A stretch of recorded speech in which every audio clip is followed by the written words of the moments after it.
මෙච්චර ස්වයංපෝෂිත මෙච්චර ලස්සන අපේ රටට මොකද මේ වෙලා තියෙන්නේ? प्रधान जलाशय 25 सह अति प्रमाणे जलाशय 25 वार्डनमකින් පාරේ යනවා අම්මී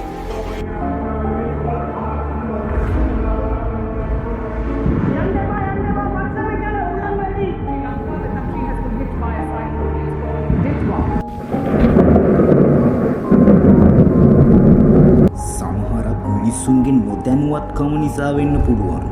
එහෙම නැත්තම් සමහරක් මිනිස්සුන් නොසලකපු නිසා වෙන්නත් පුළුවන්.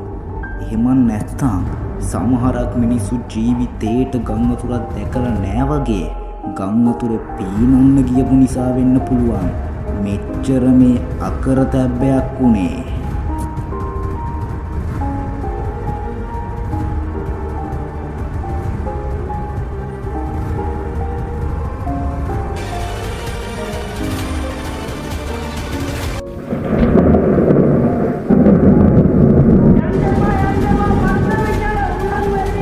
ඒ කොහොම වුණත් අපේ රටේ සිංහලයන්ගේ එකමුතුකමයි ඒ සහෝදරත්වයයි තිබ්බේ නැත්තම් මේ වෙද්දි මීට වඩා විනාශයක් වුණත් අපේ රටට වෙලා තියෙන්න පුළුවන්.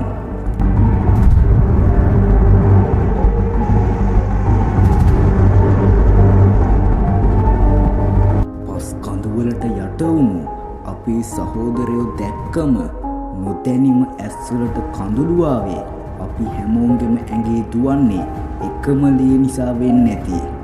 ඒ අපේ සිංහලේ.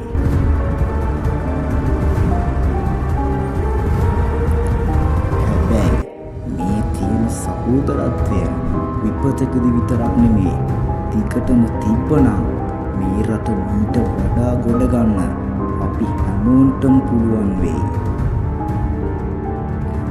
ඉතින් කිසි දවසක කිසිම ප්‍රශ්නයක් ගැටලුවක් ආවත් නොවැටී හිටපු අපේ ජාතිය මේ ගම් වතුර විවසනයත් සත පහකට ගණන් ගන්නේ නැතුව නැවතත් නැගිටින්න උත්සාහ කරනවා මිසක් ඒ ගැන දුක් ගෙවි ඉඳලා නම් හරියන්නේ නැහැ. එහෙනම් මේ වීඩියෝ එක අනිත් අයටත් බලන්න. share this and subscribe our channel.